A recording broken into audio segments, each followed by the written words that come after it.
गुरुदेव पूरी कर दो, गुरुदेव पूरी कर दो, गुरुदेव मेरे दाता, गुरुदेव मेरे दाता, हमको ऐसा वर दो, हमको ऐसा वर दो, सेवा सुमिरन सत्संग, सेवा सुमिरन सत्संग, मेरी झोली में भर दो, मेरी झोली में भर दो।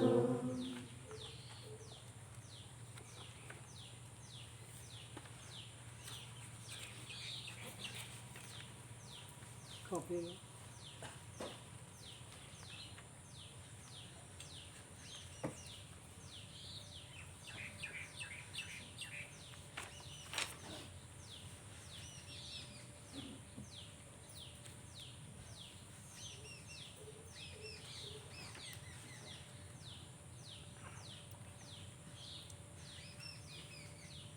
जगह बदल लो जिसको धूप लग रही है।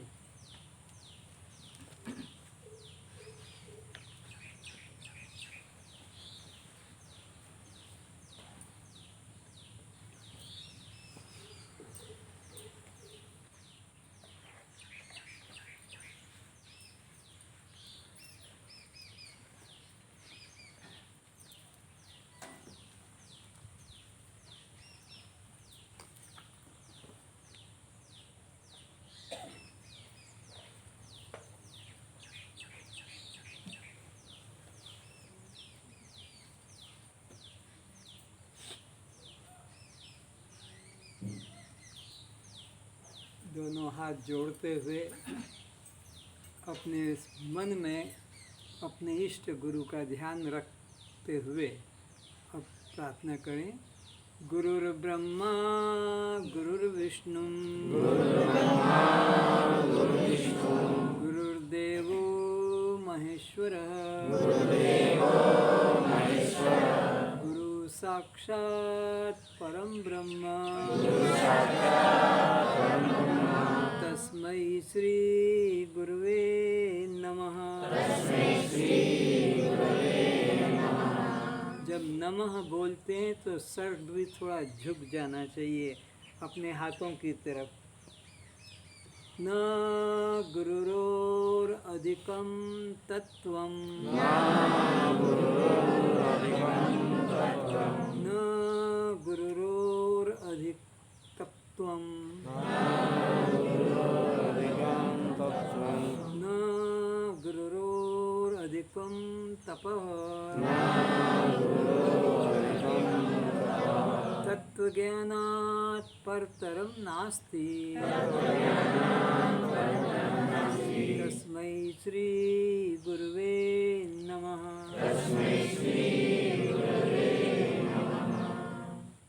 यस्य देवे परा भक्ति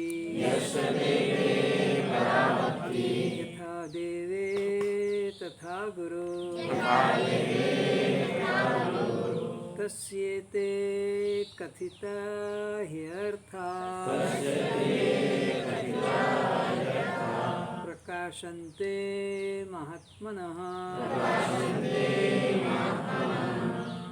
असतो मा सद्गमय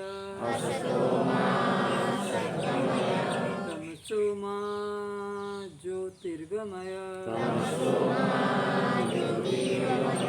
मृत्युर्मा अमृतं गमय।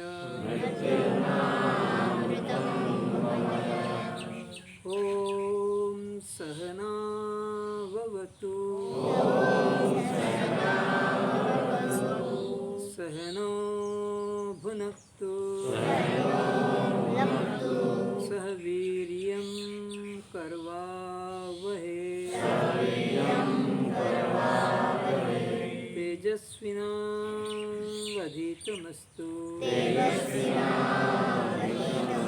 मा विद्विषावहै। ॐ शांति।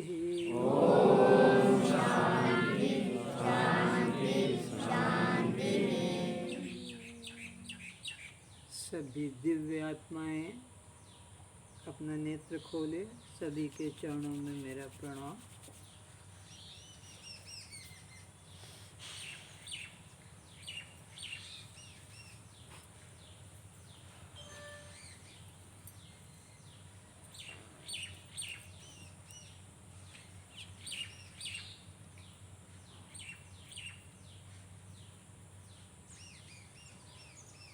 कल के विषय को प्रारंभ करते हैं।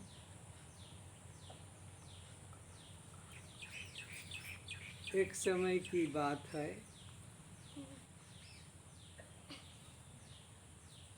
एक ऋषि दत्तात्रेय नाम के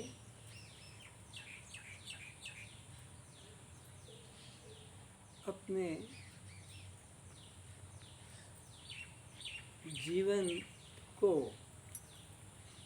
जंगलों में भ्रमण करते हुए व्यतीत कर रहे थे। उसी जंगल में वहीं का राजा राजकारी से वैराग्य लेकर और जंगल में विचरण के लिए गया हुआ था। और उस राजा ने देखा कि सामने से कोई एक पुरुष बड़ा झूमता हुआ मस्ती में गाता हुआ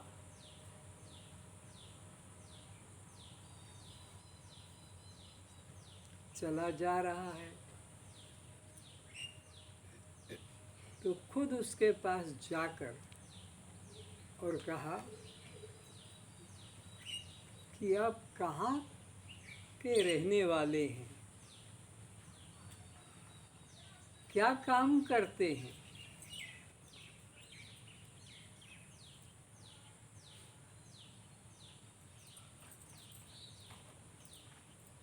आपने क्या पाया है जो इतने आनंदित, इतने मस्त हैं?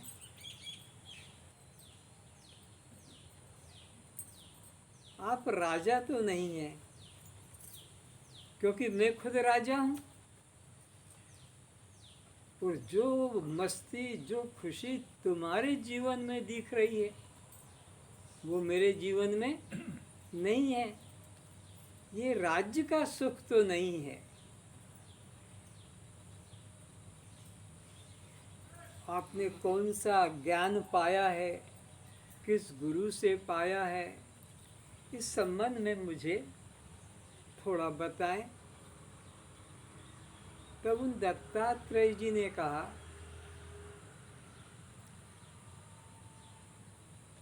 हे राजन,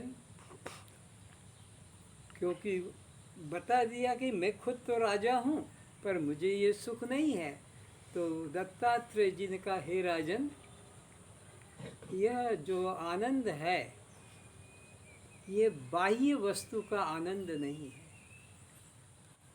बाहर में ये जो दिख रहा है नाम रूप संसार, ये तो सब नाशवान है, क्षणिक है और दुख रूप है। इस बात को सब लोग अपने मन में धारण करें।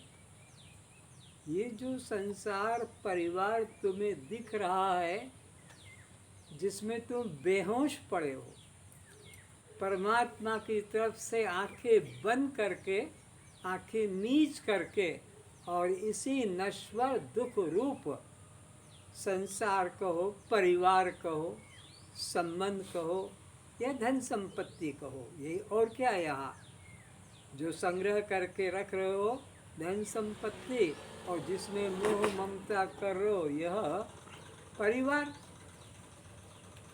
ये तो सब दुख रूप है, सब नाश रूप है, सबको मालूम है। जिस जिस चीज़ में तुमने ममता की है उसने तुमको रुलाया है। और कोई तुम्हें रुला नहीं सकता, और कोई तुम्हें दुख दे नहीं सकता। ये दुख तुम्हारा खुद का अपना बनाया हुआ है। परमात्मा ने जो ये सृष्टि बनाई है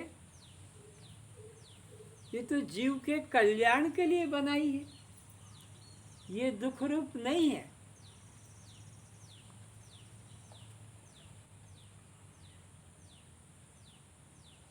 परमात्मा ने आकाश बनाया, वायु बनाई, तेज बनाया, जल बनाया, पृथ्वी बनाई, लताएं, वृक्ष आदि बनाए। अब विचारो, क्या आकाश किसी को दुख देता है? वायु किसी को दुख देता है? तेज किसी को दुख देता है? जल किसी को दुख देता है? पृथ्वी किसी को दुख देती है? ये लताएं वृक्ष किसी को दुख देते हैं ना? तो फिर दुख कौन देता है? परमात्मा की बनाई सृष्टि किसी को दुख नहीं, वो तो सुख का साधन है। उसी से तो हमारा जीवन का गठन हुआ है, आकाश, वायु, तेज, जल और पृथ्वी, और वही हमारे इस जीवन निर्वाह में सहयोग भी कर रहे हैं। तो दुख आ रहा है तुम्हारे संसार से, तुम्हारे संसार से। तो दो तरह के संसार है, एक है परमात्मा का बनाया हुआ संसार, वो तो किसी को दुख दे नहीं रहा है, रोज का अनुभव है। सुबह से तुमको पानी भी चाहिए, प्रकाश भी चाहिए, हवा भी चाहिए, अन्न भी चाहिए, और वो सब मिल रहा है, और तुम यहाँ आकर बैठे हो कि अपना काम कर रहे हो। तो वो परमात्मा का बनाया हुआ संसार किसी को दुख नहीं देता है। तो दुख कौन देता है? अपना बनाया हुआ संसार। एक दृष्टांत, आप अपने ऑफिस से, अपने खेत से, अपनी दुकान से, अपने नौकरी से चले आ रहे हो घर की तरफ, और एक तरफ बहुत भीड़ जमा है। पूछा, हमेशा भीड़ को देखकर लोग पूछ लेते क्या बात है, क्या हो रहा है? बोले एक बच्चा एक्सीडेंट में आ गया और वो मर गया। आप अपने घर चले गए, अपना साधन से, जो भी तुम्हारा कार है कि मोटरसाइकिल है, चले गए, कपड़े खोल दिए, नाश्ता वगैरह कर रहे हैं। इतने में एक आदमी आया कि भाई बबलू नाम का बच्चा कोई तुम्हारे घर का है? हाँ हाँ। अरे वो एक्सीडेंट हो गया, रास्ते में मर गया। हैं? वापिस अपना भागा नाश्ता छोड़कर और छाती पीटने लगा। क्यों भाई? पहले जब ऑफिस से, दुकान से ये घर जा रहा था और भीड़ देखी तो इसके मन में कुछ भी बेचैनी नहीं हुई। अभी क्या हो गया? तब वो ईश्वर कृत सृष्टि थी, वो संसार का था। अब ये अपनी सृष्टि का हो गया, तो दुख हुआ किससे? अपने संसार से दुख मिलता है। परमात्मा का संसार किसी को दुख नहीं देता है। भूकंप हो जाए, सारा गांव तहस नहस हो जाए, भूकंप, लेकिन तुम्हारा मकान में कुछ भी हुआ नहीं, तुम्हें कोई परेशानी नहीं। दूसरे का मकान गिर जाए तुम्हें परेशानी, पर तुम्हारे मकान की दीवार क्रैक हो जाए थोड़ा, मेरा मकान क्रैक हो गया, तो ये तो पड़ोसी का तो मकान पूरा गिर गया, बोले कोई बात नहीं। तो देखो, इसी तरह रोज लोग मरते हैं और तुम जला के आते भी हो और घर में अपने काम धंधे में लग जाते हो। पर तुम्हारे घर का तोता मर जाए, तुम्हारे घर की बिल्ली कुत्ता मर जाए तो तुम्हें दुख होता। बाहर तो सब हो रहा है। तो ये पक्का जान लो कि तुमने ही दुख सृष्टि की रचना की है। परमात्मा ने जो रचना की है वो दुख रूप संसार की रचना नहीं की। तुम्हारा बनाया संसार, तुम्हारा बनाया नहीं, जिसमें तुमने मेरा भाव जोड़ा है। यह मेरा घर है, यह मेरा मकान है, यह मेरा बेटा है। तो ऐसे तो रोज बेटा मर रहे हैं लेकिन दुख नहीं होता, रोज मकान गिर रहे हैं दुख नहीं होता। पर मेरा मकान दुख का कारण बन गया, मेरा बेटा दुख का कारण। रोज पुरुष लोग मर रहे हैं, ये मेरा पति है। रोज तो पुरुष मर रहे हैं लेकिन तुम्हें दुख नहीं, पर ये मेरा पति है, ये मेरी पत्नी है। रोज स्त्रियां मर रही है, दुख नहीं है।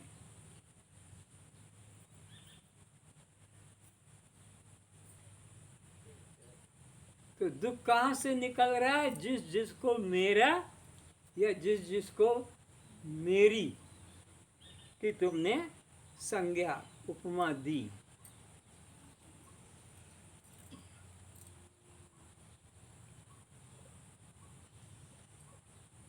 और जिस जिसको तुमने, रोज तो मर रहे हैं लेकिन ये मेरे संबंधी है, मेरे, ये मेरे। तो तुमको दुख देने वाले 3 चीज मिल गई। तुमने 3 चीजों को निमंत्रण दे के बुलाया है। जितने यहाँ बैठे हैं उन्होंने 3 चीजों को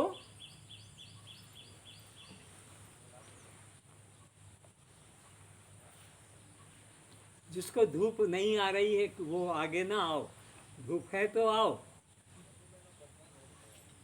और आगे बढ़ जाओ, मुँह इधर कर दो, हाँ, इस कोने में चले जाओ, हाँ, और इधर आ जाओ, मुँह इधर घुमा लो और तुम थोड़े पीछे हो जाओ।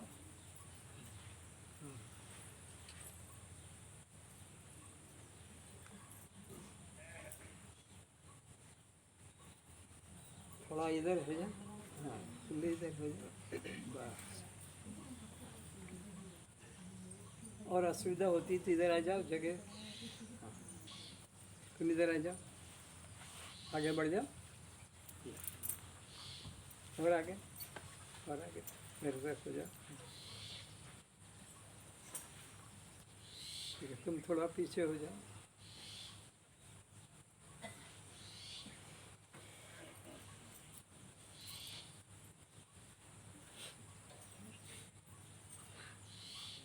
तो हमने क्या समझा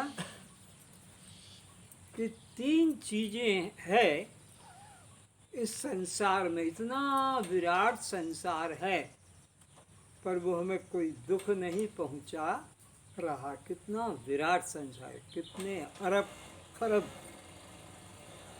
वस्तु व्यक्ति स्थान है पर वो दुख नहीं। हमें दुख खाली 3 जगह से मिल रहा है। कौन है 3 जगह? जो मेरा कहलाता है, जो मेरी कहलाती है और जो मेरे कहलाते हैं। मेरा के अलावा जितना भी संसार है वो दुख नहीं देता, मेरी के अलावा जितना संसार है वो दुख नहीं देता, और मेरे के अलावा जितना संसार है वो दुख नहीं देता। तो अब विचारो, तुम सभी लोग दुख से छूटना चाहते हो और परम आनंद पाना चाहते हो कि दुख चाहते हो, सुख नहीं चाहते? उत्तर दो। परमात्मा। दुख चाहते हो, सुख नहीं चाहते, यही उत्तर है ना? है? कि तुम्हारे हाथ में क्या हो गया? रस्सी बांधी, डॉक्टर को दिखाएं? नहीं नहीं, ये हमारा पूजा का। अरे रक्त बंद हो जाएगा ना। नहीं, ये ढीला है। निकाल के हाथ में रख लो उसको। जब तक ढीला कथा है। सुनती तब तक वहाँ मत रख, मुझे देख के डर लगता अच्छा है। ठीक है। निकाल ले नीचे। हाँ निकाल। तो इसको निमंत्रण हमने दिया है। किसको?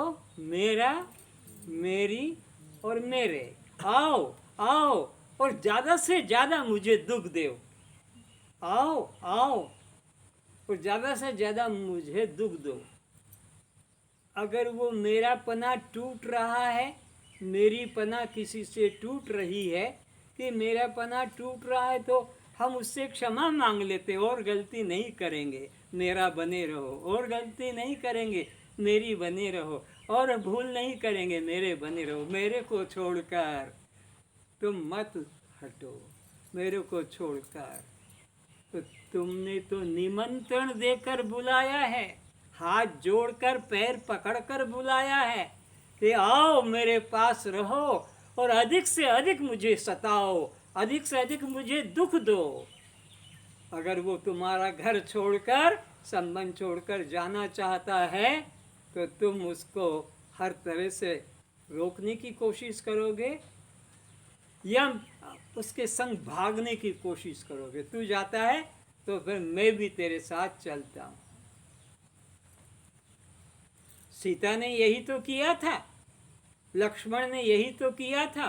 वनवास तो केवल भगवान श्री राम को मिला था, और राम कह रहे हैं तुम यहीं रहो, तुम यहीं रहो, सास ससुर की सेवा करना। और लक्ष्मण से कहा पिता माता की सेवा करना, मेरा संग छोड़ दो। नहीं, आप जाते हो तो हम भी आपके साथ जाएंगे, हम यहाँ नहीं रहेंगे।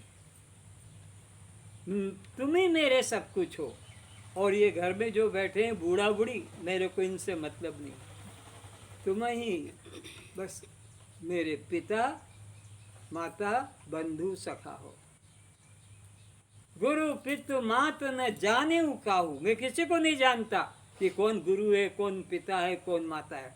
लक्ष्मण कहते हैं राम जी को, राम जी कहते घर पे रहना, माँ बाप की सेवा करना, यही करते। बोले नहीं, गुरु पितु मात न जाने काहू, मोरे तुम ही एक स्वामी, दीन बंधु उर अंतर यामी। तो ये रिश्तों को हमने हाथ पैर जोड़ जोड़ कर, अपनी जान दे देकर इनको रोक कर रखा है कि तुम बने रहो, ताकि मुझे अधिक से अधिक दुख मिलता रहे। अब देखो, जब गहरी नींद आती है, सबको मालूम है गहरी नींद, वहाँ तुम्हारा पिता है गहरी नींद में, पति है गहरी नींद में। देखो ये रस्सी बांध दे एक और, तो ज्ञान हो जाएगा।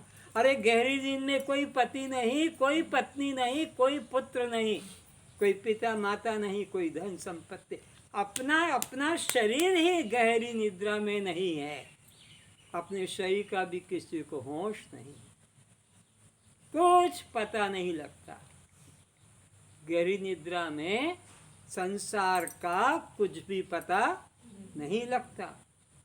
कुछ भी देखने को सपने में तो दिखता है, सपने में तो सब कुछ है, पति है, पत्नी, पुत्र, मकान, दुकान, लाभ हानि, मान अपमान, सब सपने में तो होता है। पर सपने के बाद जो एक नींद आती है, गहरी नींद, जिसमें कुछ भी बाहर का नहीं दिखता और ये शरीर भी वहाँ नहीं रहता, और सुबह उठकर क्या कहते हो, रात को बड़ी मीठी नींद आई, बड़े सुख से सोया। ये मीठी नींद और ये सुख से सोया, वहाँ पति था क्या? पत्नी थी वहाँ गहरी नींद में? ना। पुत्र पुत्री? ना। धन संपत्ति ना, दुख था, दुख का तो नाम ही नहीं था। गहरी निद्रा में दुख लवलेश न सपने हूँ ताके, वहाँ तो दुख का नाम नहीं था और ये कुछ भी नहीं था। जो दिन में जो जागृत में रहता है ना, मकान है, गाड़ी है, पति पत्नी पुत्र, कितना भीड़ है। एक एक परिवार में ये जितने बैठे हैं, एक एक परिवार में इतने हैं, पर गहरी निद्रा में तो वहाँ एक भी, बोलो, नहीं है? नहीं है देखा? नहीं है फिर दुख है? नहीं है दुख मिला? नहीं है एक भी नहीं है संसार की वस्तु या व्यक्ति, और दुख भी। अच्छा, और जब नींद टूट गई तो कितनी भीड़ कर ली इकट्ठी, कितनी भीड़, और सुख का नाम नहीं। पति से दुख मिल रहा है, पति से, पत्नी से, सास से, ससुर से, बेटा से, बेटी से, नौकर से, ऑफिस में दुखे का बाजार, केवल दुख का बाजार, और गहरी निद्रा में केवल सुख। तो अब विचार करो फिर कि ये दुख किससे मिला। गहरी निद्रा में कौन कौन था आनंद देने वाला, बोलो? गहरी निद्रा में तुम्हारे अलावा कौन कौन था? कोई नहीं एक भी नहीं था। तो फिर दुख भी नहीं कोई भी नहीं था और दुख भी नहीं। और यहाँ नींद टूटने पर इतनी भीड़ इकट्ठी हो गई और सुख की बूंद भी नहीं। तो गहरी निद्रा में कौन था? केवल मैं, केवल मैं। कोई मेरा था? नहीं कोई मेरी, कोई मेरे, बोलो बच्चों। नहीं गहरी निद्रा में कोई मेरा नहीं था, कोई मेरी नहीं थे, कोई मेरे नहीं थे। वहाँ दुख भी नहीं था और जागृत में आकर सबको मेरा और मेरे की भीड़ बना ली और सुख का नाम नहीं। सब रुला रहे हैं, सब सता रहे हैं, सब डरा रहे हैं, सब हमें मार रहे हैं। तो एक उत्तर मोटा क्या निकला कि गहरी निद्रा में केवल मैं, और यहाँ मेरा, मेरी, मेरे। तो दुख ये देते हैं, दुख ये देते हैं, इनके लिए रोना पड़ता है। गहरी निद्रा में कौन था? केवल, बोलो। मैं तो मैं आनंद रूप है। मैं क्या है? आनंद रूप है। और ये सारा व्यवहार, ये सब क्या है? मेरा, मेरी, मेरे, बोलो। मेरा मेरी ये दुख मेरे। रूप है। ये सब क्या है? दुख रूप है। अभी समझ में आ रहा है ये बात कि नहीं? आ रहा कि है गहरी नींद में कोई भी मेरा, कोई भी मेरी, कोई भी मेरे नहीं थे और दुख का भी नाम नहीं था। और जागृत में कितने हमने सब साधन जुटा लिए मेरा, मेरी और मेरे को बचाने का। जान तक दे देते हैं उनके लिए। मेरे मकान में तुमने कैसे प्रवेश कर लिया? मेरी पत्नी को तुम कैसे ले गए? कि मेरी बेटी को तुमने ये कैसे किया? ये मेरा बेटे को तुमने क्यों सताया? उसको बचाने के लिए जान तक दे देते, मेरा और मेरी और मेरे। तो तुम तो निमंत्रण दे रहे हो कि आओ आओ बेटा, आओ मेरी, आओ मेरे, और मुझे खूब जूता मारो, खूब जूता मारो, अच्छी तरह से मारो। 100 जूता खाए तमाशा घुस के देखेंगे। रोज खा रहे हैं। तो संसार जो है यह परमात्मा का, ये किसी को दुख नहीं देता है। दुख कौन दे रहा है? तुम्हारा बनाया हुआ संसार। तुम्हें दुख कौन दे रहा है? बोलो। तो इसको तो तुमने बनाया है। तो कौन हटाएगा दुख को? तुम्हारे अलावा कोई हटाएगा नहीं भगवान तो दुख देते ही नहीं है, तो भगवान क्या हटाएंगे? तो दुख कौन देता है? तुम्हारा बनाया हुआ। तो अब तुम दुख चाहते हो कि सुख चाहते हो? सुख बोलो। सुख तो फिर मेरा हटा लो, मेरी को हटा लो मन से। मन से, तन से तो रहने दो घर में, मेरा भी रहने दो, मेरी भी रहने दो, और मेरे भी रहने दो व्यवहार जीवन निर्वाह में। लेकिन मन में मेरे को जगह मत दो, मेरी को भी जगह मत दो, और मेरा को भी जगह मत दो। ये काम तुम्हें करना होगा कि भगवान करेगा? हमें बोलो। हमें तुमने बनाया है, तुम्हें हटाना होगा। भगवान ने तो कभी भी किसी को नहीं बनाया है। तो तुमने तो कमर कस ली है कि मेरे को ज़्यादा से ज़्यादा दुख मिले। बोल रहे हो कि मेरे को दुख नहीं चाहिए, बोल रहे हो दुख नहीं चाहिए, तो हटा लो मेरा को, हटा दो मेरी को मन से, और हटा दो मेरे को मन से। दुख कहाँ से आएगा? कोई पड़ोसी दुख नहीं देगा, कोई पड़ोसन दुख नहीं देगी, कोई बाहर के लोग तुम्हें दुख नहीं देंगे। अब बोलो, ये गणित कैसा उल्टा चल रहा है? ये गणित कैसा उल्टा चल रहा है?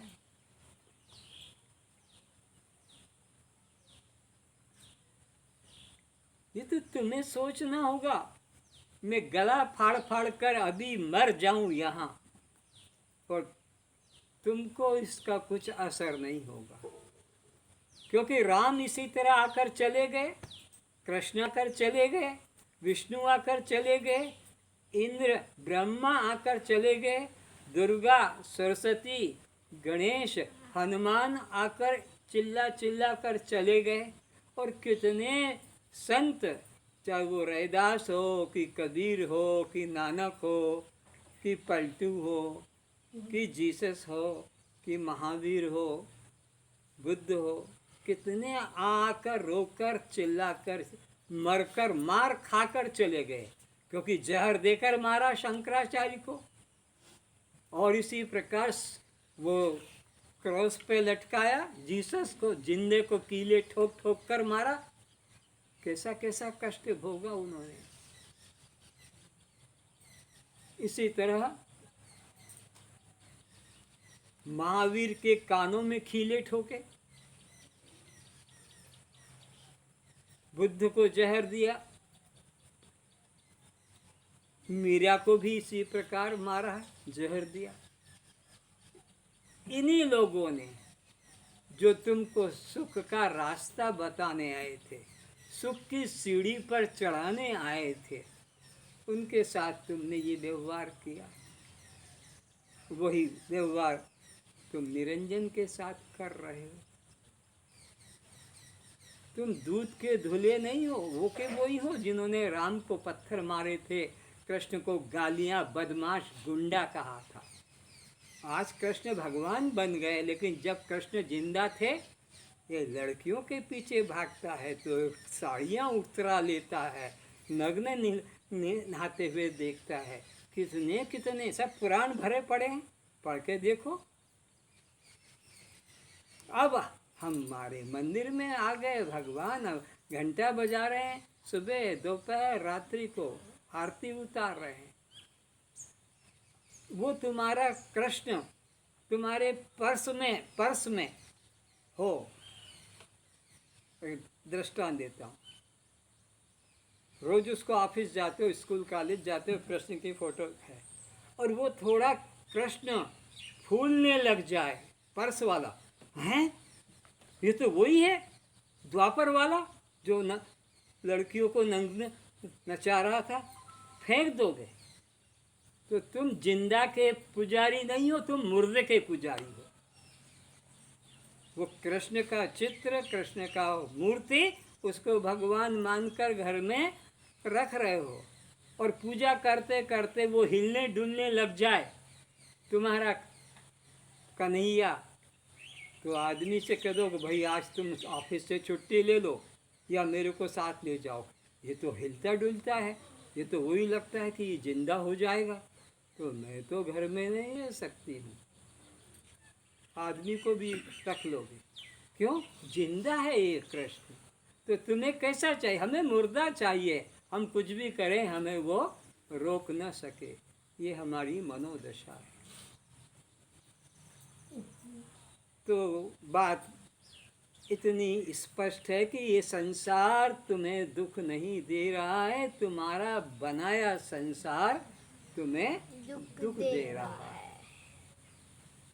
तो उन दत्तात्रेय जी ने कहा कि हे राजन, ये जो मेरा आनंद, मेरी खुशी, मेरी मस्ती देखकर तुम्हें आश्चर्य लग रहा है कि कहाँ से लाया, किससे लाया, किसने तुझे इतना सुख पहुँचाया। तुम आगे बढ़ जाओ जहाँ तुम्हें तकलीफ हो रही है। जिनके चेहरे पे धूप आ रही है, और आगे बढ़ जाओ, कितना आगे आ जाओ।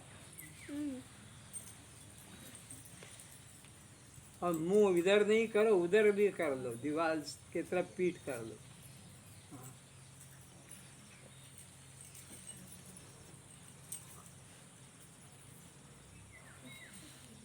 तो और थोड़ा सा है, ध्यान रखो। तो कहा कि देख राजन, मेरे को किसी ने भी सुख पहुंचाया नहीं, और किसी गुरु से मैंने कान भी नहीं फुकवाया, मंत्र भी नहीं लिया, लेकिन मैंने 24 जड़ और चेतन वस्तु, व्यक्ति, प्राणी को देखकर शिक्षा दे दी। कुछ जड़ भी हैं और कुछ उसमें चेतन भी है।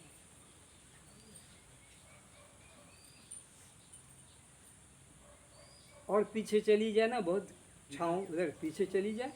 हाँ, पीछे बैठ जा जाके। क्या चीज़ है 24 जिसमें जड़ भी है और चेतन भी है?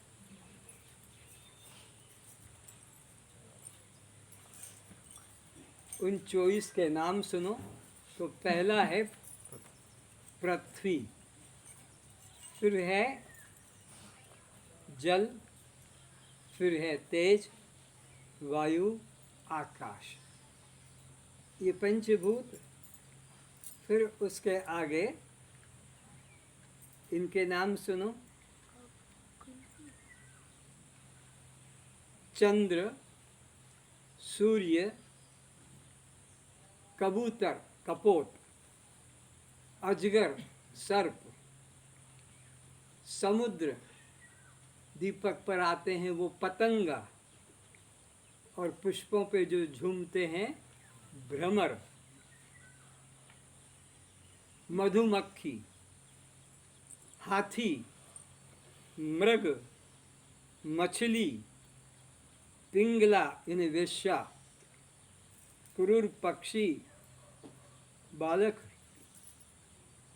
कुमारी, सर्प, मकड़ी और भृंगी, ये 14 मेरे गुरु हैं।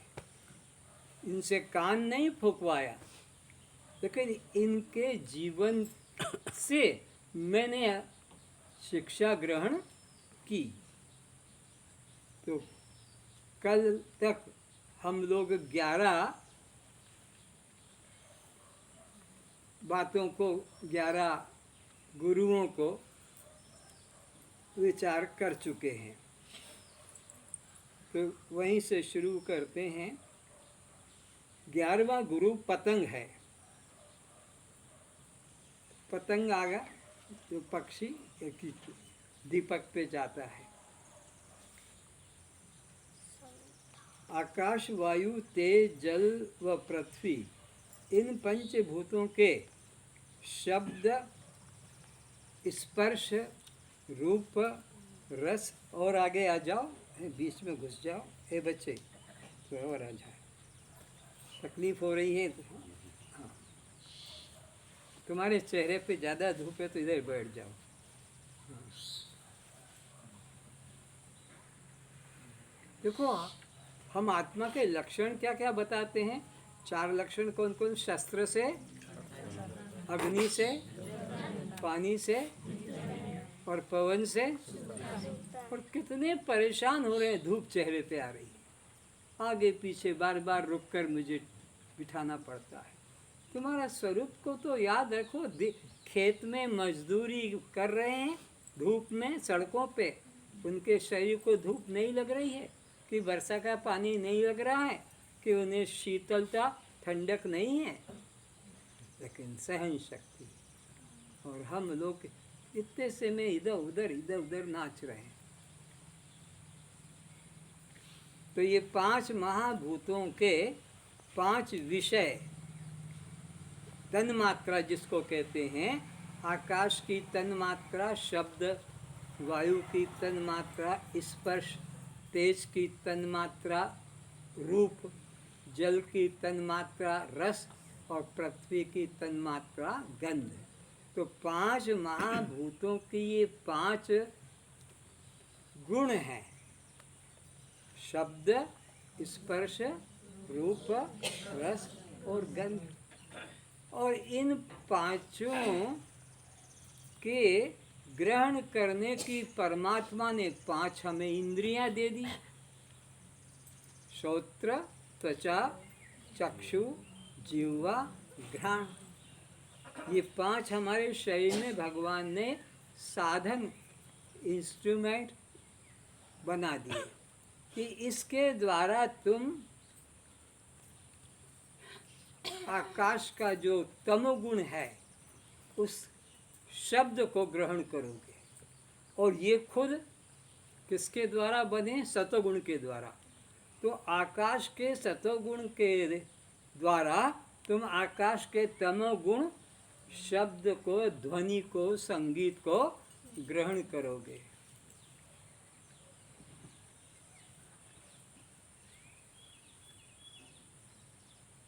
अब वायु के सतोगुण के द्वारा त्वचा और उसी के तमोगुण के द्वारा स्पर्श ग्रहण करोगे।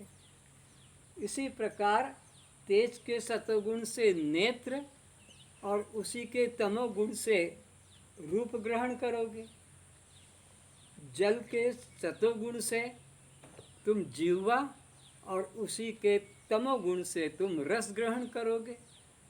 और पृथ्वी के सतोगुण से तुम्हारी नासिका और उसी के तमोगुण से तुम गंध ग्रहण करोगे।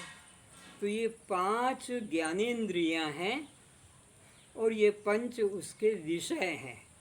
एक एक ज्ञानेंद्रिय से उसका एक एक विषय ग्रहण होता है। कान से कहोगे कि जरा तू छू के तो बता, गरम ठंडा, कान से बोले ना ना, ये मेरा धर्म नहीं, ये मेरा काम तो केवल क्या है, सुनने का। आँख से कहो कि तू सुन के तो बता ये क्या कह रहा है, तो ना ना, ये मेरा धंधा नहीं, ये कान सुनेगा, मैं तो देखने वाला हूँ। तो जो जो इंद्री को परमात्मा ने जिस गुण ग्रहण के लिए बनाया, बस वह इंद्री उसी विषय को ग्रहण करती है। तो ये सारा संसार हमारी 5 इंद्रियों का विषय बन गया। पूरा संसार में 5 कुल चीज है। कितना विस्तार तुम्हारा संसार है। इतना ही नहीं, ये स्वर्ग भी संसार है, अरे ये बैकुंठ भी संसार है। वहाँ तक भी चले जाओ, ये कुल 5 ही चीज़ें मिलेगी और तुम्हारे पास में पकड़ने को, ग्रहण करने को, भोगने को 5 इंस्ट्रूमेंट है। तो ये संसार का आधार तुम्हारी 5 इंद्रियां हैं। अब इन इंद्रियों का आधार फिर खोजो। जिस इंद्रिय के साथ में मन होगा, बस वही विषय को वो ग्रहण करेगा। इस इंद्रिय के साथ में मन है तो फिर इस इंद्रिय का विषय को ग्रहण, मन जब यहाँ आएगा तो फिर रूप को ग्रहण करेगा, मन जब यहाँ आएगा तो गंध को ग्रहण करेगा, और मन जब जिह्वा में आएगा तो रस ग्रहण करेगा। तो इंद्रियां 5 या 10 नहीं है, इंद्रिय केवल 1 है। बोलने को हम 10 बताते हैं, लेकिन ये 10 नाम मात्र की है। ये 10 तो दरवाजे हैं। कोई महल हो राजा का, मुख्य द्वार एक है निकलने का, लेकिन अंदर 10 कमरे हैं, कभी इस कमरे में जाता है, कभी उस कमरे में जाता है, किस में जाता है, लेकिन बाहर से निकलने का तो एक ही दरवाज़ा। तो ऐसे ही मन जिस इंद्रिय के द्वार से निकलेगा बस उसी की बात बताएगा। तो संसार का आधार हो गई 5 इंद्रियां, और इन 5 या 10 इंद्रियों का आधार हो गया मन, और मन का जो आधार है वो स्वयं आत्मा है। आत्मा के द्वारा ये मन प्रकाशित होता है, फिर मन के द्वारा 5 इंद्रियां प्रकाशित होती है, उन 5 इंद्रियों से ये सारा संसार प्रकाशित होता है। तो ये सारा संसार का आधार एक मैं आत्मा, केवल मैं आत्मा, और ये मेरे विचरण करने के अलग अलग द्वार या रास्ता है। तो 11वां गुरु मेरा पतंगा है, ऐसा बता रहे हैं।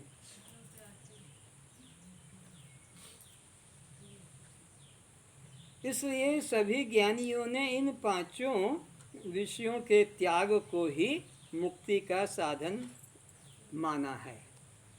तो ये 5 इंद्रियों के बातें मत करो, निकलो, उठो यहाँ से, उधर जाओ, उठो यहाँ से, सामने से उठो, तुम उठो, उधर जाओ, यहाँ बातें करने के लिए बैठी हो, ये क्लास नहीं की क्या? पागल है।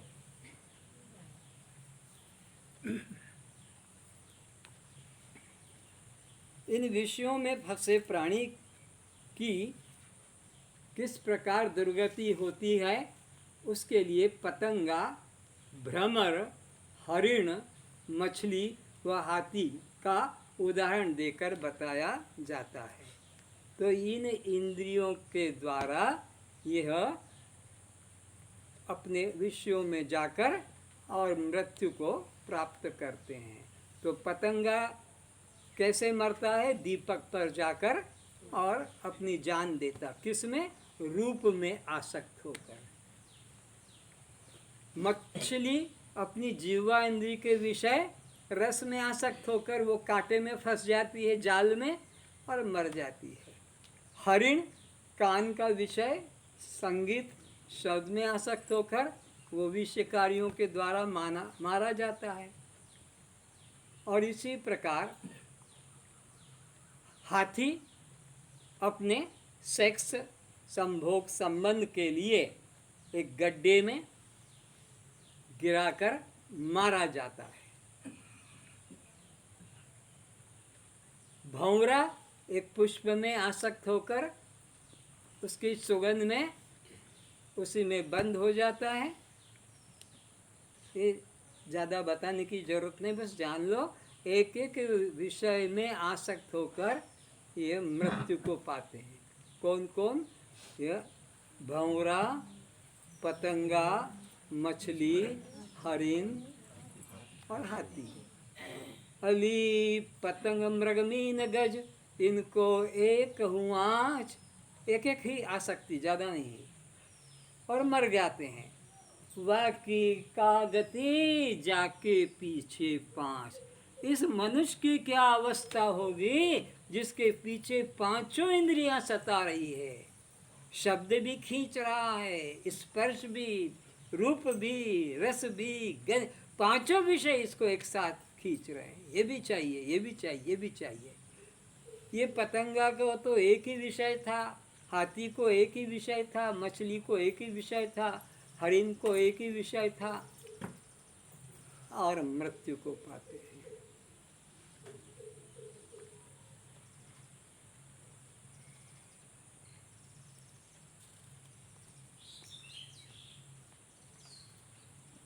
अब कहते हैं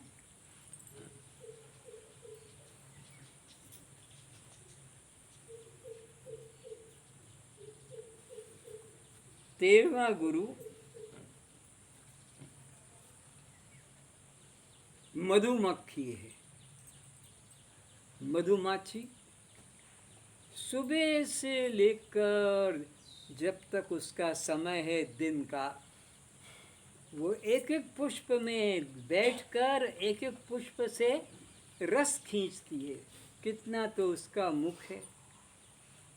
तुम देखो मच्छर कितना छोटा सा, और उसकी वो जो सुई जिससे वो इंजेक्शन लगाकर तुम्हारा ब्लड खींचता है, डॉक्टर से जो इंजेक्शन लेकर और ब्लड लिया जाता है इंजेक्शन घुसा के, वो तो लंबी सुई दिखती है ना इतनी बड़ी, और चल जाती है अंदर, लेकिन वो उस मच्छर की कितनी बारीक है और उसमें से फिर वो खींचता है। तो इसी तरह वो मधुमाछी पुष्पों से रस खींचकर और अपने घर में जाकर उसको जमा करती जाती है। जमा कर कि मैं इकट्ठा हो जाएगा तब मैं इसको खाऊंगी, पेट भर के खाऊंगी। और वो भरती भरती, और इसी बीच में कोई शहद का लोभी आदमी उसको आग जलाकर उसके घर को, उनको सबको मार देता या उड़ा देता है, और वो शहद लेकर, महू लेकर अपना बिक्री करता है, जिसको तुम लोग खरीदते हो कि इसमें बहुत विटामिन है। ये शहद खाना बहुत बड़ा पाप है। किसी के मुख की रोटी छीन कर तुम खा लो और उसे मार डालो, गाय का दूध लेकर तुम पी लो और उसे बच्चों को भूखा मार दो, किसी के शरीर के बालों को लेकर उसको नंगा मार डालो, ये कितना बड़ा पाप है। ये जो स्वेटर पहनते हैं, कंबल लेकर आते हैं, शाल लेकर आते हैं गरम गरम सर्दी के दिनों में, ये तुम्हारे लिए थोड़ी बनाए थे बाल, वो हिमालय में रहने वाले पशुओं के लिए बनाए थे, क्योंकि वहाँ 12 ही महीने वर्षा होती है, 12 ही महीने वहाँ पर ठंडक होती है, तो उनकी रक्षा के लिए परमात्मा ने, उनका तो घर नहीं, उनके तो कपड़े नहीं, तो वो बालों से उनकी रक्षा होती है। लेकिन ये लोभी मनुष्य उनके बालों को पूरा उतार लेता है। जैसे तुम्हारे बाप मरेंगे तो तुम कैसे करोगे, नाई से पूरे एकदम सफा चट चिकना चट कर लाते हो, एक बाल भी नहीं, खाली वो पागलपन की चिन्ह चुटैया जरा सी रखते हो, चूहे की पूंछ बस इतने सी रखते हो, बाकी तो तुम रखते नहीं। तो वो जैसे बाल काट दिए पूरा नंगा, ऐसे ही उन जंगल के हिमालय के पशुओं को मशीन से पूरा बांधकर उसको काट देते हैं, फिर उससे स्वेटर कंबल बनते हैं। तो ये कितना बड़ा पाप है। अरे तुम तो रुई के कपड़ों से भी बचा कर लेते हो, मकान से भी बचा सकते हो, रेयन और नायलॉन इस प्रकार, लेकिन तुम गरम कपड़े की जो मांग करते हो तो उनको फिर वहाँ सर्दी में वर्षा में नंगा रहना पड़ता है, भयंकर शीत पड़ती है, कितने तड़पते हैं वो। और तुम कितने क्या बढ़िया स्वेटर है, क्या बढ़िया कंबल है, क्या बढ़िया शाल है, गरम गरम। पर ये गरम उन प्राणियों के था। तो ये इसी तरह ये मधुमक्खी एक एक पुष्प से दिन भर उसकी मेहनत को देखो, कितनी मेहनत करती है। तुम तो जरा सा मेहनत करते हो, हम तो थक गए, लेकिन वो एक एक पुष्प से लेकर वहाँ रखती है। और ये शहद के महू के लोभी आग लगा देते हैं उसके छत्ते में, वे कुछ तो मर जाती हैं और कुछ उड़ जाती हैं, और वो बिक्री करने आते हैं। प्योर शहद है, 1 2 4 मक्खियाँ भी दिखा देंगे, देखो मक्खी पड़ी है, छत्ते का टुकड़ा भी पड़ा है, और तुम उसको लेकर खाते हो, पीते हो। वो मधुमक्खी की टट्टी है, टट्टी कहाँ से निकाल रही है वो? आप कहोगे नहीं मुंह से निकाल, तो थूक चाट रहो। मुंह से निकाल रहे तो मधुमक्खी का थूक चाट रहो, या पीछे से निकाल रहे। अंडे खाने वाले क्या कर रहे हैं, टट्टी के दरवाजे से निकलते हैं अंडे, उसको खा रहे हैं टट्टी के दरवाजे से। पीछे से मुर्गे में से आता कि मुर्गी में से? मुर्गी। मुर्गी। तो मुर्गी के टट्टी के दरवाजे से अंडा निकल के आता है और तो उसको तुम भी खाते हो और अपने बच्चे को भी खिलाते हो। कितने गंदे कि टट्टी के दरवाजे से चाट रहे हो। हाँ, और इतनी परमात्मा ने चीज़ें बनाई है, उसमें रुचि इतनी नहीं है जितने अंडे में रुचि है। बाप भी लाकर देता है और माँ भी, और बाप माँ भी खाते हैं, बच्चे को भी खिलाते हैं, वैसे ही संस्कार पड़ते हैं। ये चोरी है। तो मधुमक्खी का शहद लेना या ये गरम शाल स्वेटर की मांग करना, तुम जितनी मांग करोगे उतना इनको मारा जाएगा। अगर दुकान पर कोई मांग ना करे तो दुकानदार क्यों स्टॉक में रखेगा? हमारी मांग के कारण तो ये जूते बनते हैं, कॉफ लेदर। गर्भ के बच्चा, गाय के गर्भ का बच्चा निकाल कर और उसको मार के पीट के उसका चमड़ा जब फूल जाता है लाल, तब उसको चीर कर फिर तुम्हारे जूते मुलायम चाहिए, मुलायम चमड़े का। वेनिटी पर्स चाहिए मुलायम चमड़े का। ये तुम्हारी मुलायम की डिमांड से इनको मारा जाता है। मृग को मारा जाता है। बाबा बैठ के भजन करेंगे मृग चरण पे, मृग आसन पर। कितना बड़ा पाप है। भगवान के बच्चे को मारकर भगवान से अपनी तुम प्रार्थना करोगे और भगवान तुम्हारी प्रार्थना स्वीकार करेगा? हमारे बच्चे को मारकर कोई हमसे मदद ले सकेगा? कभी नहीं। हमारे बच्चे को मारकर हमसे कोई मदद कैसे लेगा? तो भगवान के बच्चे हैं हम सब, और हमें कोई सता के मारकर भगवान से अपनी कामना पूर्ति नहीं करा सकता है।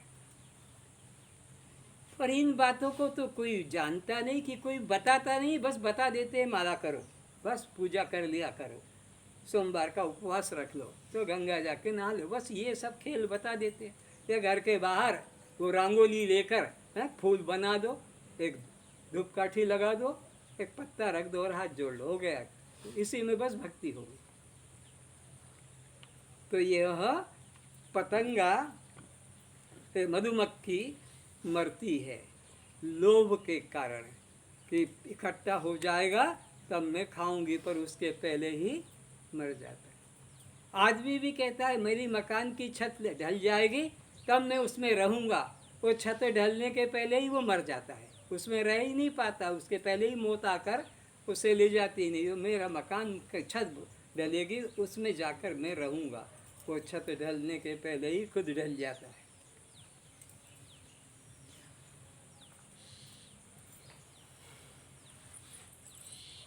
तो मक्खी कितना परिश्रम कर अपने भोजन को संग्रह करने के लिए छत्ता बनाती है, एवं प्रातः से संध्या तक निरंतर पुष्पों से रस खींचकर उस छत्ते में लाकर सींचती छोड़ती है, किंतु उसका लाभ उठा नहीं पाती।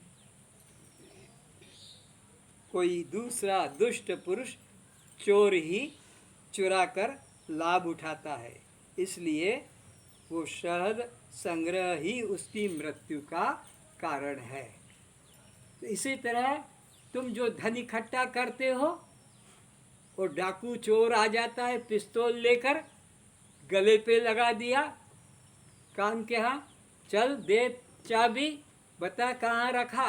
तो तुमने जो 10 करोड़ की 20 करोड़ या गद्दे में छुपा के रखा या बाथरूम में रखा, धन को ऐसी जगह छुपा कर रखते हैं, पानी के टंकी में उतार देते हैं बैग बनाकर वो रुपये को, और वो तुम्हारी जान ले लेता है। लोभ करके संग्रह किया, डाकू आकर पिस्तौल दिखाकर और ले गया। तुम बैंक से रुपया निकाल कर लाते हो बाहर, वो खड़े हैं पहले से ही, और तुम लेकर आए, और जहाँ तुमने स्कूटर पे गाड़ी पे पाँव रखा वो झट से खींच के चल देगा।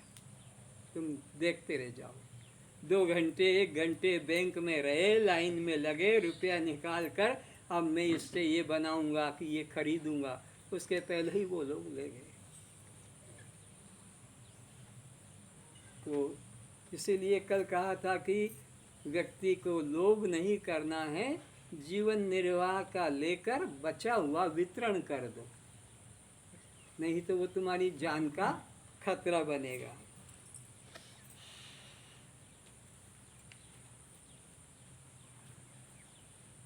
चौदहवां गुरु मैंने हाथी को बनाया है। कौन बोल रहा है ये? दत्तात्रेय जी। उस राजा को, जो राजा पूछ रहा है कि तुझे ये मस्ती, ये सुख, ये शांति किससे मिली, तब वो बताता कि मैंने ऐसे 24 गुरु बनाए हैं। नाम पहले सुना देता है, फिर एक एक का गुण धर्म बताता हुआ आता है 14वें नंबर पर कि हाथी भी मेरा गुरु है।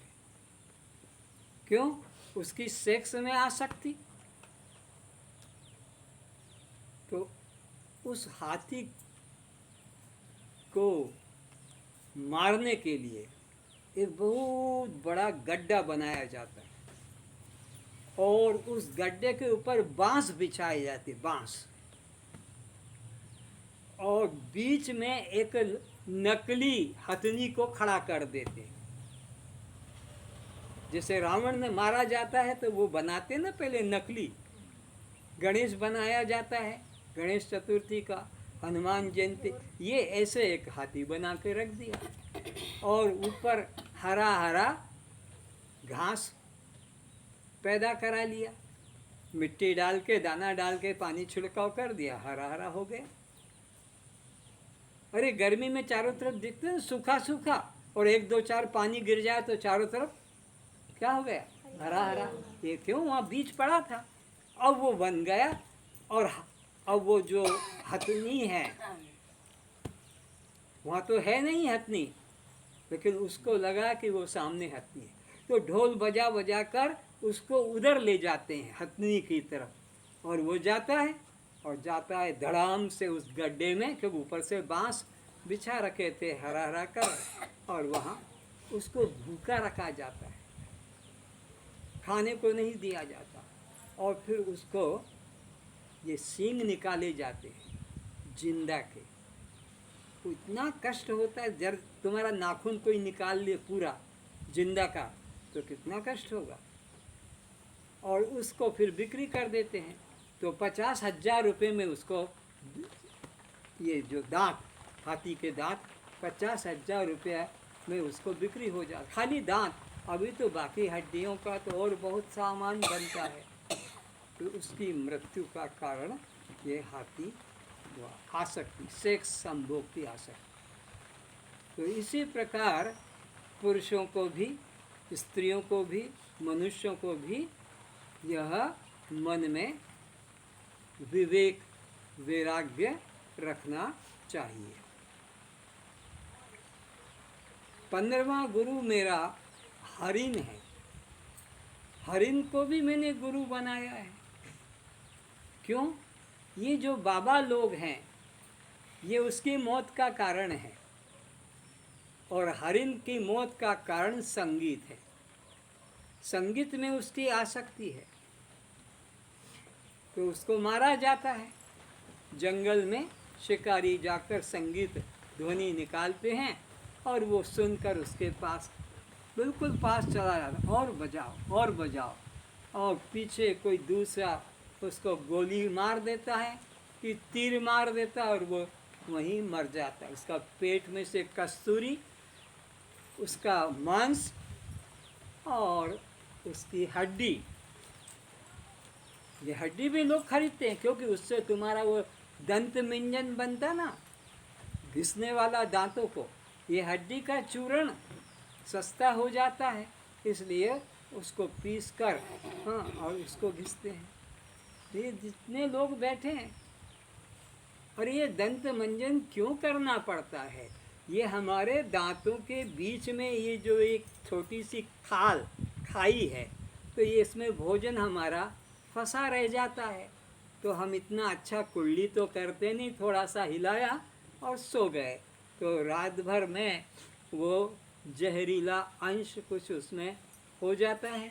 तो सुबह उठकर और फिर क्या करते हैं, ये तरीका ही गलत है। ब्रश ऐसे करना ही नहीं चाहिए। वो जो परमात्मा का एनिमल पेंट है वो सब खत्म हो जाता है। ब्रश तो ऐसे करना है, ऐसे तो यहाँ वो बाल घसीट कर बाहर कर देंगे।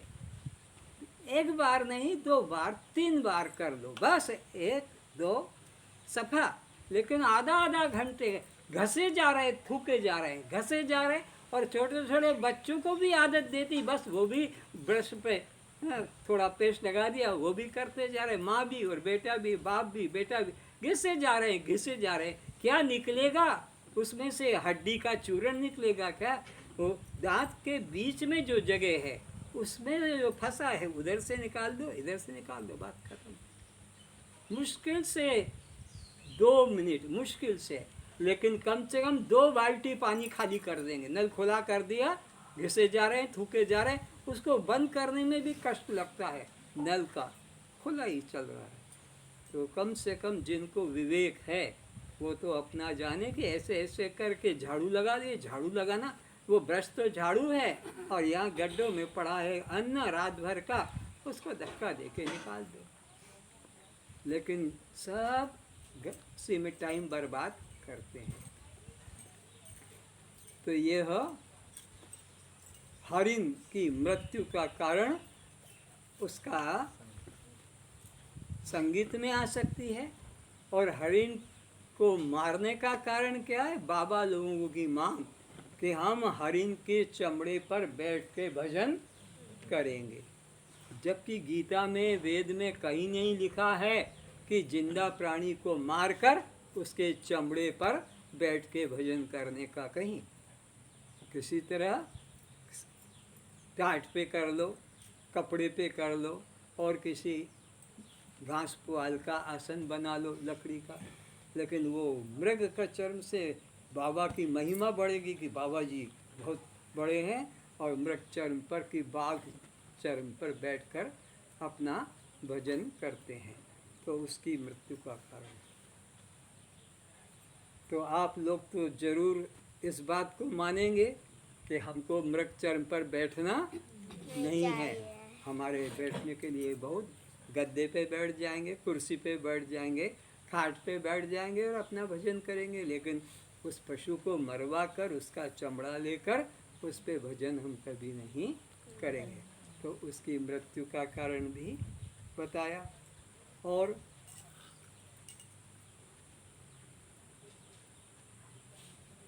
प्राकृतिक कोई तुमको काठी मिल जाती है, नीम की, बम्बुल की, हाँ, या किसी और पौधे की, उसको लेकर अपना चबाकर और दांत साफ कर सकते हो। या जो जीव हत्या से संबंध नहीं रखते हैं, जैसे तुम्हारे रामदेव बाबा के यहाँ से जो दंत मंजन, हाँ, दंत कांति क्या, हाँ, उसमें कोई हत्या कोई जीव का नहीं है।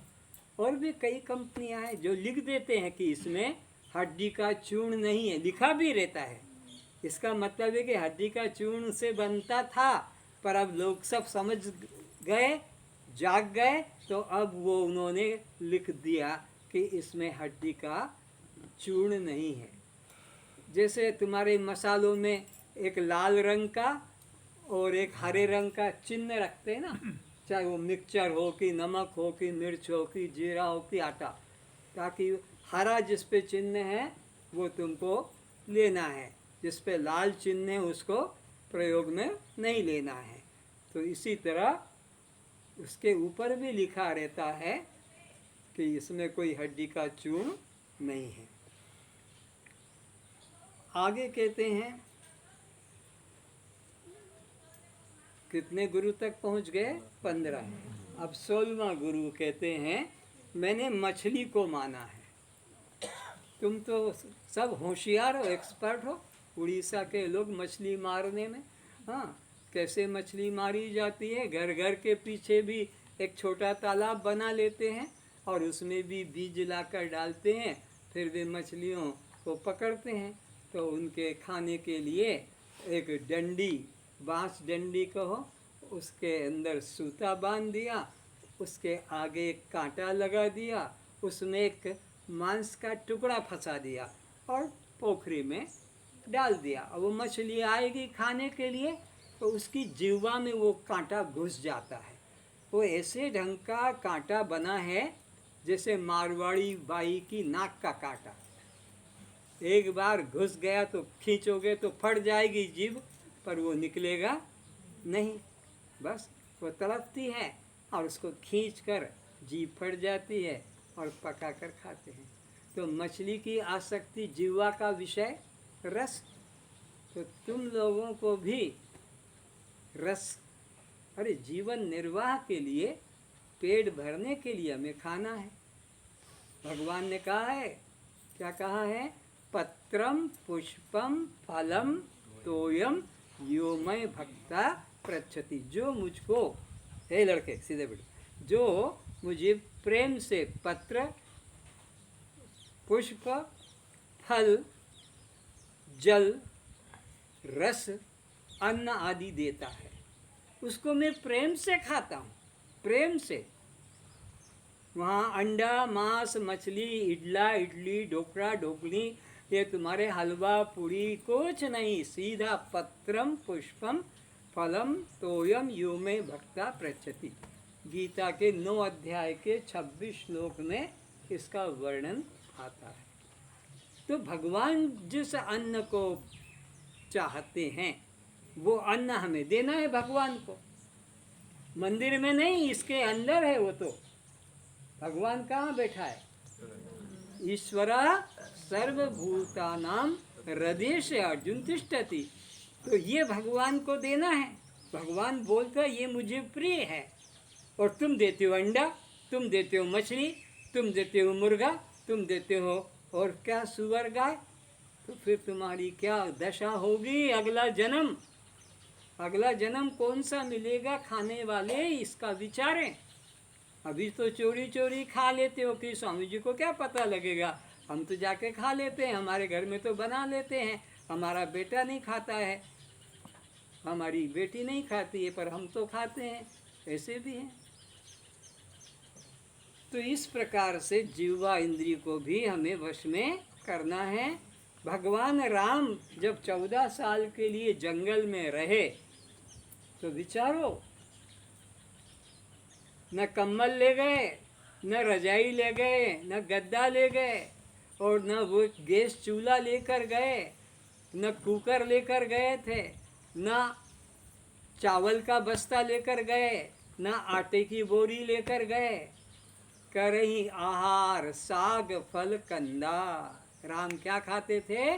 करही आहार, क्या? साग। उड़ीसा के लोग तो जानते हैं साग का मतलब, फल, और कंदा, कंदा का मतलब जो आलू है, गाजर है, मूली है, मूंगफली है, जो जमीन से निकलते हैं। और एक मीठा फल आता है वो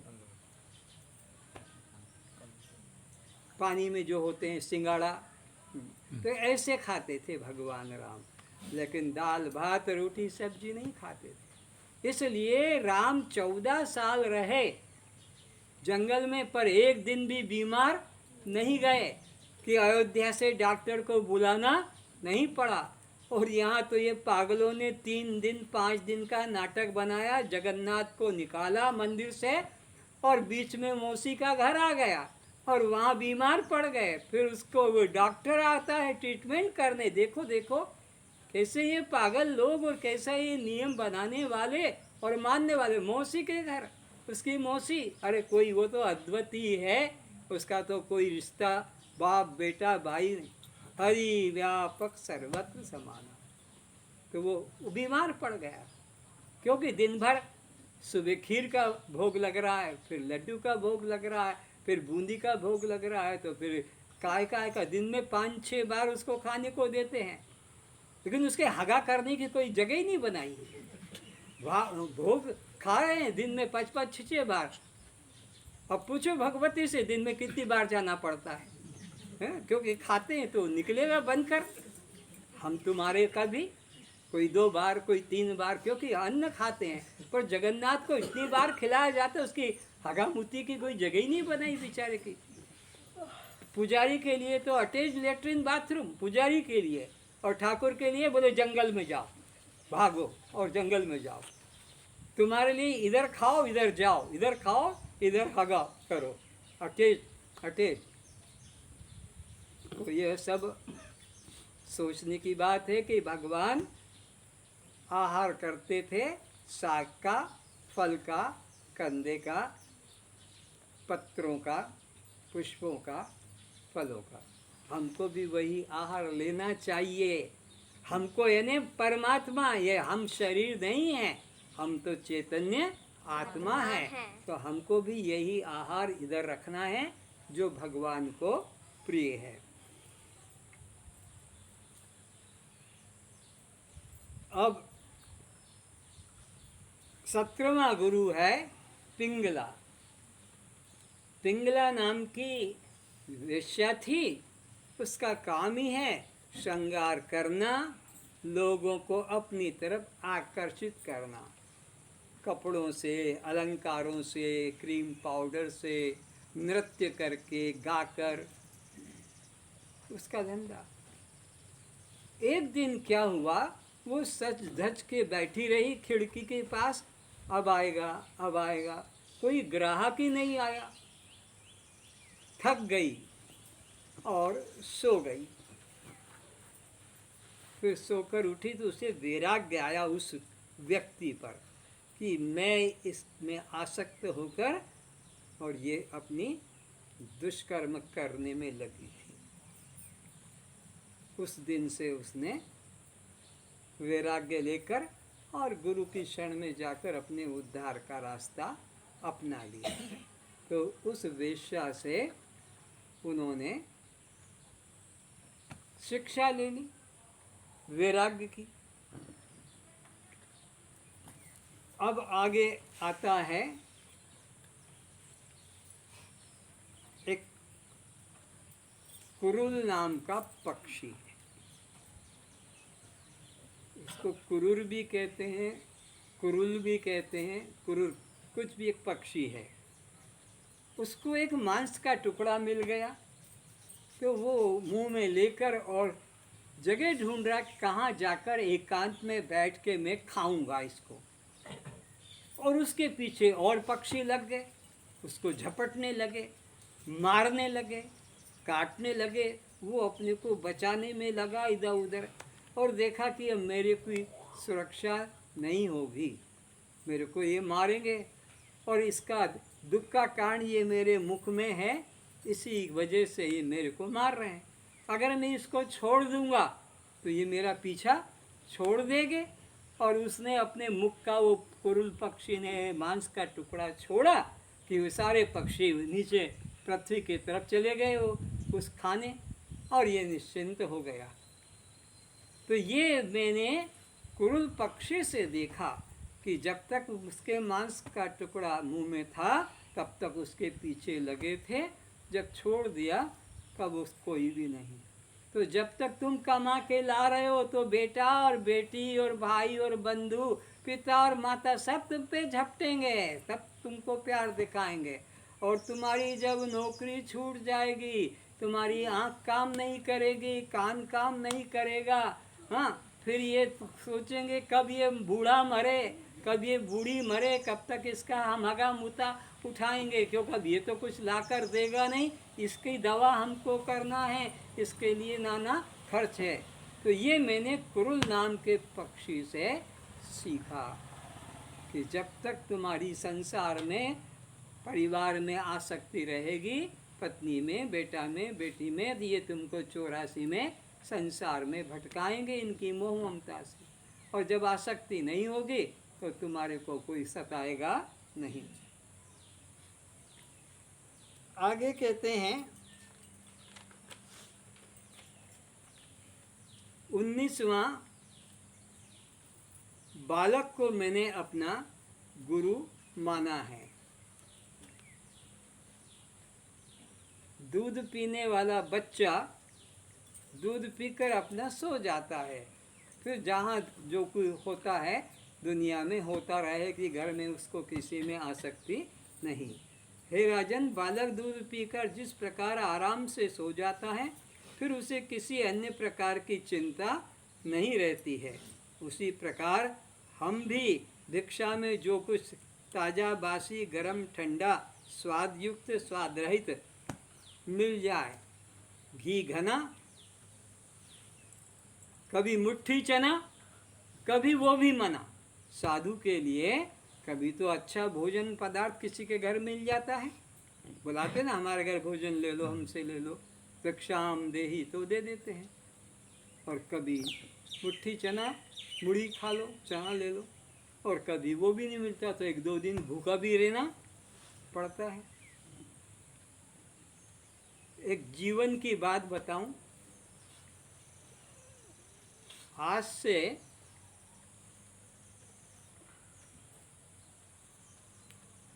45 साल करीब पहले ये कानपुर में था। नौकरी तो छोड़ दी थी, घूमता था, काम मजदूरी जो मिले जहाँ मिले। जेब में उस वक्त 2 आना था, तब ये अन्नी दुवन्नी चलती थी, चवन्नी अठन्नी, 2 आना। तो एक दुकान जो रोड पे मजदूर लोग खाते हैं ना, गरीब, वहाँ जाकर बैठकर जमीन पे और खा लेते हैं, वहाँ लिखा था यहाँ दाल मुफ्त मिलती है, दाल। अब जेब में तो 2 आना था, 1 रोटी मिलती थी 2 आने में। तो जैसे ये जाकर बैठा, सोचा ये तो बढ़िया जगह है, पेट भर जाएगा, दाल तो मुफ्त में देता है। तो आते से पहले उसने दाल दे दी। भूख तो तेज लग रही थी, गट गट करके दाल पी गया। फिर वो रोटी लाया, जब सेक के आई तो मैं बैठा हूँ, बोला खाता नहीं, उनका दाल तो दे। अरे दाल तो तेरे को अभी दी थी ना, वो तो हमने पी लिया। बड़ा होशियार है, 2 आने में पेट भर के, हाँ पेट भरेगा, भाग यहाँ से। वह रोटी को ऐसे ही सूखा खाना पड़ा बिना दाल के। तो जो मिल जाता है, घी घना, मुट्ठी चना, कभी वो भी मना, भूखा भी समय गुजारना पड़ता है संत के लिए। तो वो बच्चे के द्वारा ये सीखा कि बच्चे को बस दूध मिल गया, पेट भर गया, वो शांत पड़ा है। अब उसकी माँ की बाप कुछ भी करे, उसमें आसक्ति नहीं। तो इससे ही हमको भी प्रारब्ध से जो मिल गया उसमें संतोष कर लेना है, और ज़्यादा की लोभ लालच नहीं करना है।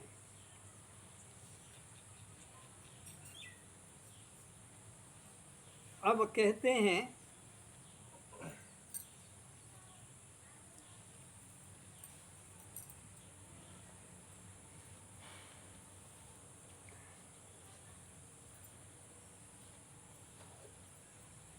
बीसवां गुरु,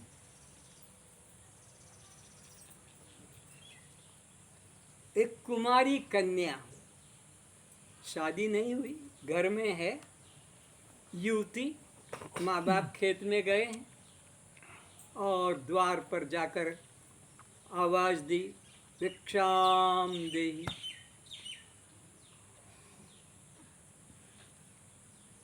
उस वक्त पर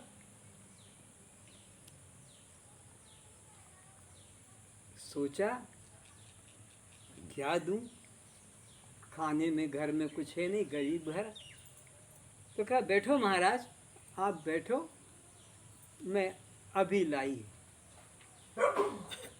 वो बैठ गया और जब देखा कि घर में बर्तन में भात भी नहीं, तो फिर डब्बे में हाथ डाला तो देखा चावल भी नहीं। अरे बड़ा मुश्किल है, साधु को घर में द्वार पर बिठा लिया और घर में तो चावल भी नहीं। अब मैं अभी जाकर फिर कहा बाबा जी अभी बैठो, मैं अभी लाती हूँ। और अपना कूटने लगी धान, चावल तो था नहीं, तो धान कूटने लगी। तो ये हाथ में चूड़ियाँ छन्न छन्न कर रही थी। इसलिए मैंने क्लास में नियम बनाया कि जो मुझ क्लास में बैठेगा एक चूड़ी से दूसरी चूड़ी नहीं लेगा। वो मेरी आज्ञा है सब महिलाओं के लिए, सारे देश में, और सब करते हैं जो मेरी आज्ञा मानते हैं। और जो मूर्ख हैं, अज्ञानी नहीं है, वो तो इतना इतना भर लेते हैं। जितने चूड़ियाँ ज़्यादा मिलती उनको ज़्यादा खुशी होती है। पागलों को जितनी चूड़ियाँ पहनी जाएगी उनको ज़्यादा खुशी लगती है। लेकिन जो मेरी बात पर विश्वास करते हैं तो ये बात तो सुनो। तो क्या हुआ, उसने कूटना शुरू किया। अब कूटने से तो आवाज़ निकली। अब सोचा ये बाबा जी सुन लेगा कि ये धान कूट रही है तो उठ के चला जाएगा कि ये तो इनके घर में खाने को नहीं है, ये मेरे को क्या देंगे। तो उसने क्या किया, अपनी वो जो चूड़ियाँ 8-8 10-10 थी इधर से निकालती गई और कूटती गई। वो आवाज़ सुन रहा है बाबा जी बाहर बैठा बैठा, और जब 2-2 चूड़ियाँ रह गई तब भी आवाज़ आ रही है, कुछ कुछ धीमा धीमा वो सुन रहा है। फिर उसने एक एक चूड़ी निकाल दी और एक एक रह गई। फिर आवाज़ नहीं आया, धान कूटकर भाग बनाकर खिला दिया। पर उस बाबा जी ने उससे एक शिक्षा ले ली, कुमारी कन्या से, कि एक में ही शांति है, दो में द्वंद्व है, दो में आवाज़, दो बर्तन होंगे टकराएंगे। इसलिए भजन साधन अकेले में होता है, इसलिए द्वंद्व से दूर रहना चाहिए। और हम तो नाती को गोद में बिठाकर और भजन करेंगे। हाँ, क्या बढ़िया भजन होगा। फिर वो टट्टी करेगा, मूती करेगा, फिर वो उसकी माँ को नहीं, अपने आप ही उठकर उसका करेंगे। उस बच्चे को उसकी माँ के पास नहीं जाने देंगे, दादी हाँ कि नानी, वो अपना सब करेगी। फिर ये तो मेरे हाथ से ही खाएगा, इसकी माँ के पास नहीं सोता है, मेरे पास सोएगा। तूने उस बेचारे को अपनी माँ के प्यार से वंचित करके और दादी ने अपना उसको झूठा प्यार दिया। तो ये बात उससे सीखो। तो तुमने सबने सुन ली ना, जो मेरे सत्संग में आता है एक चूड़ी ही पहनकर आएगा, दूसरी चूड़ी अपने आदमी को पहना दो कि ना तू भी पहन मेरी जगह, मैं ही अकेली कब तक चूड़ी पहनूंगी। हाँ, तेरे को चूड़ी अच्छी लगती है तो तू ले, एक एक मैं रखता हूँ, एक एक तू रख, ठीक है ना। कितने एक एक चूड़ी वाले हाथ उठाना तो कोई नहीं, कोई नहीं।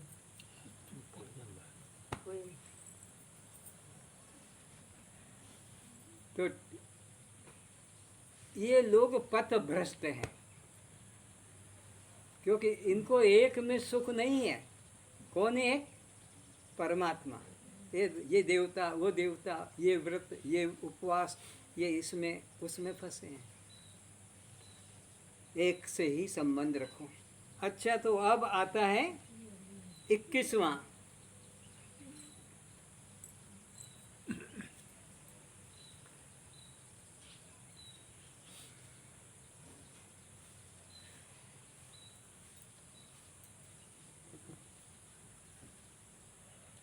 विचारो थोड़ा, मेरा को तो तुम लोगों से बहुत प्यार है ना, कि तुमको कैसे शांति मिले, कैसे सत्य का रास्ता मिले, इसलिए मैं बोलता हूँ बुराई लेकर भी।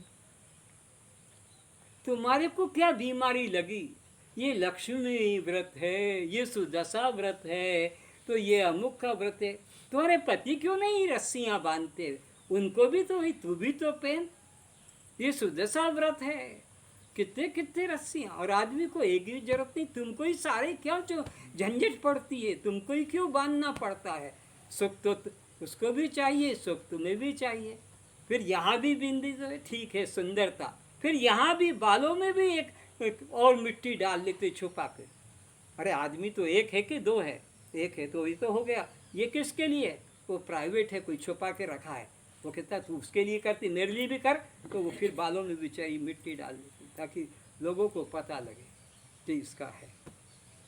आदमी तो नहीं कोई मिट्टी डालता, आदमी तो कोई बिंदी नहीं लगाता, आदमी तो कोई रस्सी नहीं करता, आदमी तो कोई उपवास नहीं करता, सारा का सारा। क्योंकि बुद्धि की मंदता, स्त्रियों के पास बुद्धि की मंदता है, पुरुषों को विवेक है, इसलिए वो ये सब पाखंड नहीं करते हैं कि इधर हाथ में रस्सी, यहाँ रस्सी बांधो, इधर चूड़ा, इधर चूड़ा। तो फिर पाँव में भी बांधते हैं। वो पाँव में पहले तो 1-1 केजी का, पुराने ज़माने में 1-1 केजी वजन का, और जब चलते थे तो छुन छुन छुन आवाज़ भी आती थी पायल की। अंगूठी के अंदर भी, हाथ की अंगूठी में भी, पाँव की अंगूठी में भी एक रिंग डालते थे, इससे भी पति का संबंध है। नहीं तो वो गुस्सा करेगा। इधर भी पति का संबंध, ये सब पति के संबंध से है, खुद पति कुछ नहीं करेगा। तो इस प्रकार यह गुरु बनाया। 22वां गुरु एक टर्कस बनाने वाले से, बाण बनाने वाले को मैंने माना। वो बहुत ध्यान से बनाता है टर्कस, या कोई फोटो का, मूर्ति का निर्माण करता तो बहुत ध्यान से फोटो बनाता है, कागज के ऊपर या पत्थर के ऊपर बहुत ध्यान से खोदता है, कहीं नाक टूट ना जाए कि अंगली टूट ना जाए। तो ऐसे एक तरकश बनाने वाला था। वहाँ से राजा की सवारी निकली।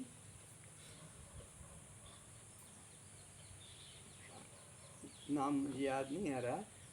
और पीछे से आए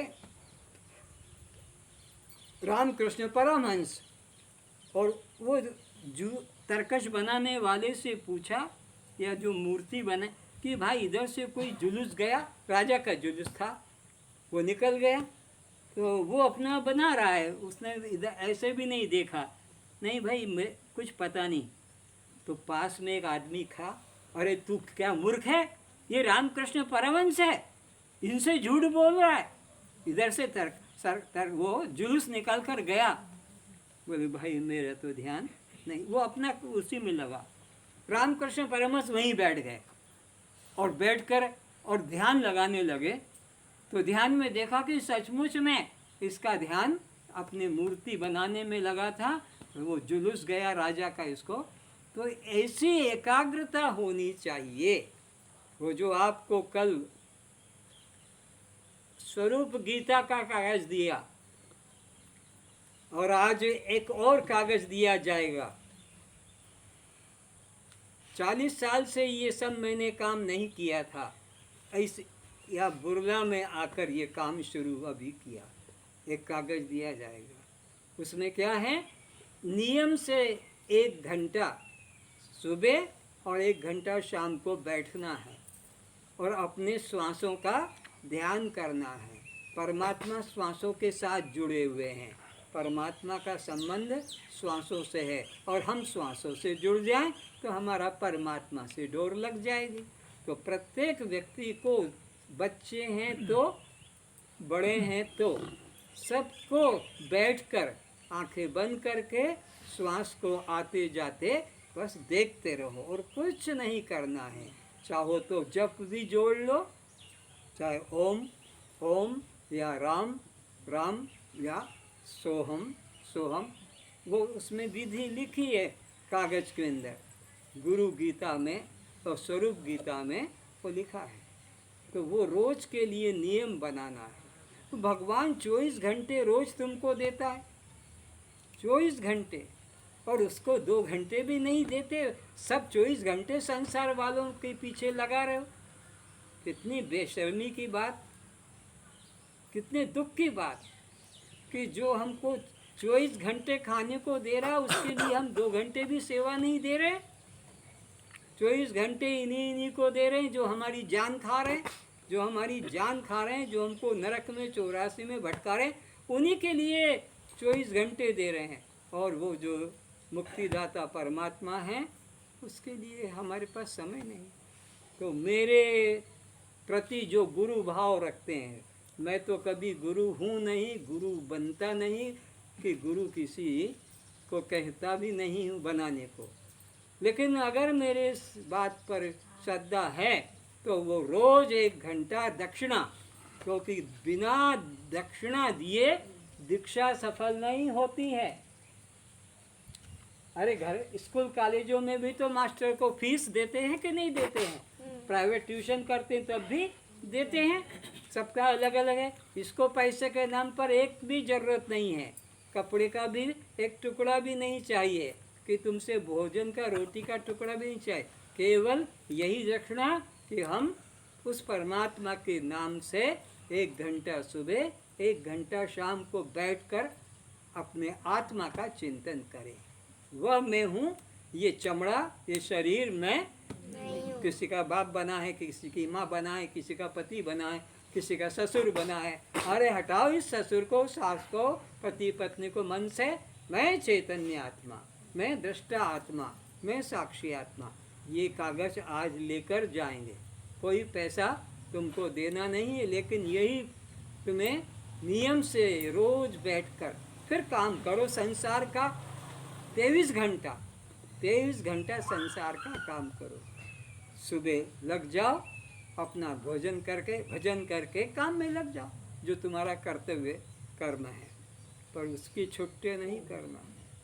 तब सच्ची भक्ति मानी जाएगी, तब गुरु दक्षिणा मानी जाएगी, तब कल्याण होगा। और गुरु दक्षिणा नहीं दोगे और खाली बढ़िया बढ़िया, हाँ, अब ये जूस पियो, अब ये जूस पियो, अब ये फल खाओ, है, चैन नहीं लेने। गुरु जी को बहुत खिला।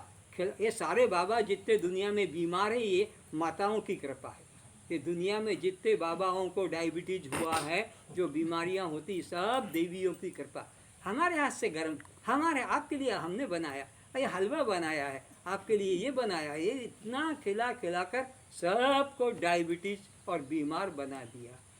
ज़्यादा खिलाने से कहीं भक्ति होती है? आज्ञा पालन से। आज्ञा पालन की जड़, वो तो तुमसे आज्ञा कराएंगे, ये करो, वो खुद आज्ञा नहीं पालन करेंगे, तुम्हारी बात नहीं मानेंगे, वो तो अपनी बात चलाएंगे। तो इस प्रकार से हमें अपने जीवन को बनाना है, एकाग्रता से ध्यान करना है।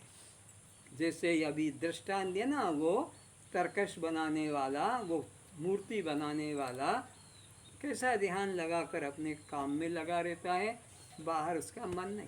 तो ऐसे ही आप भी अपना एकाग्रता से बैठो और उसमें मन लगाओ। अब 23वां गुरु की बात करते हैं। मकड़ी को मैंने 23वां गुरु बनाया। मकड़ी, जिसको क्या स्पाइडर, इंग्लिश में स्पाइडर क्या बोलते हैं? स्पाइडर, उड़न नाभि ऐसा भी कहते हैं। वो अपने मुख से निकालती है, जाला बनाती है और उसी में फिर फंस जाती है। ये मैंने मकड़ी से सीखा।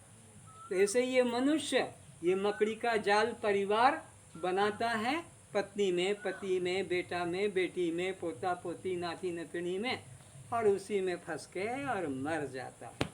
ये मैंने मकड़ी को गुरु बना के सीखा। अब अंतिम 24वां गुरु कहते हैं, मैंने भृंगी को बनाया। वो भृंगी क्या करता है, एक कीड़े को पकड़ के लाता है और वो छोटा सा पहले एक घर बना लेता है, मिट्टी का थूक लगा लगा के मिट्टी में मिलाकर घर बना दिया, और वो कीड़े को उसमें घुसा देता है। और फिर उसके आगे जाकर बार बार उसको डंक भी मारता है और गुंजार करते। तो इससे करते करते वो भृंगी भी वैसे ही आवाज़ निकालने लगता है, और करते करते उसका भी आकार बदल जाता है और वो भी बन जाता है।